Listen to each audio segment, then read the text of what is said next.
there are a lot of things that get me angry in this job, and this has got me more angry than anything I have ever had to deal with. Because unlike some people in this House, the people sitting on these benches have had to deal with and get to know and work with the victims of our terrible past for decades. And I am frankly embarrassed today. I don't know what I'm going to say to them when I speak to them after this debate, because as a whole, as a body politic, we have failed them. We have a peace process, we have peace, lots of us have been able to move on, but we have left a very significant cohort of people behind, and we're rubber stamping that today. And some people will walk through these lobbies coldly tonight without having the names of the victims ringing in their heads. I have the names going round my head right now. I put many of them on the public record in this chamber over the passage of this bill. I am deeply ashamed that we are doing this today. There's a pretence in the proposal for this bill that somehow the British government were not an actor at all in the conflict in Northern Ireland. That is patently untrue. They're coming in to talk to the local political parties in Northern Ireland, just squabbling. They can't come up with any answers. They can't deal with this problem. Patently untrue. We came up with the answer. It was Stormont House. The reason it wasn't delivered was because of the British government dragging their feet and then changing their policy after New Decade, New Approach. That is a fact.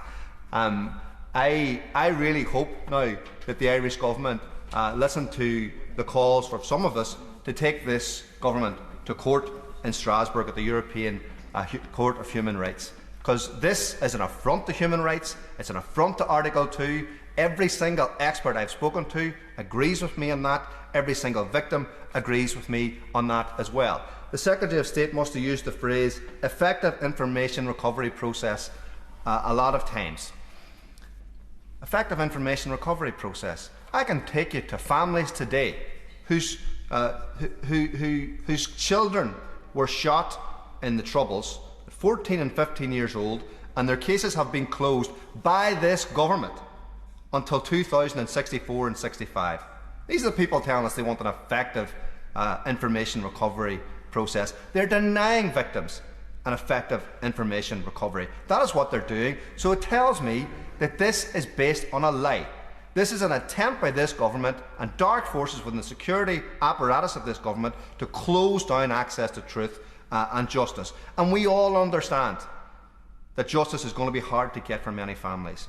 But most of those families haven't even had any truth.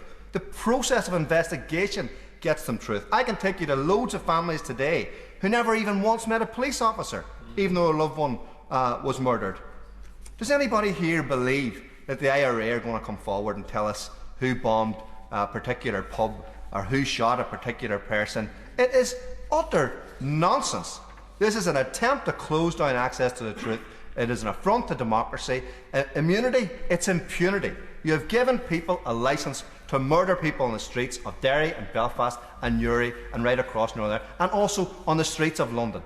I do not understand how any politician can stand and look at the faces of crying victims and tell them this is the right thing to do. I'm ashamed that this is happening today, but let me say one thing to end. I know these people who've had to struggle for decade after decade after decade. This will not be the end for them, and we will be with them in support right till the end.